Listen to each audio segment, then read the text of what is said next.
закончили еще один объект, делали ремонт в гараже. Заказчик искал несколько компаний, которые, не знаю, вам отказали, не отказали. Ну, расскажите вообще, как мы с вами сотрудничали. Ну, скажем так, для меня ремонт гаража это дело новое было, непонятное. Много искал информации в интернете.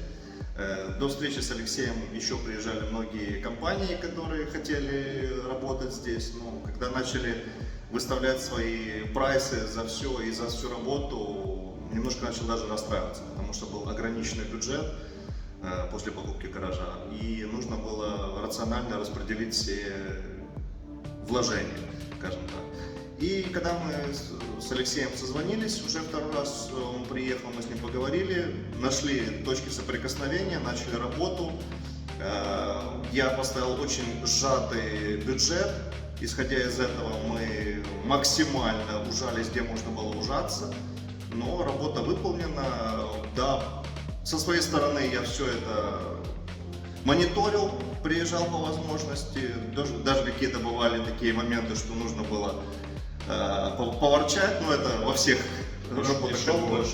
И шел дождь, да, поэтому здесь ничего не поделаешь. А так, в принципе, я доволен, работа выполнена и надеюсь, что и дальше буду обращаться, будем сотрудничать. Спасибо вам большое. Спасибо большое.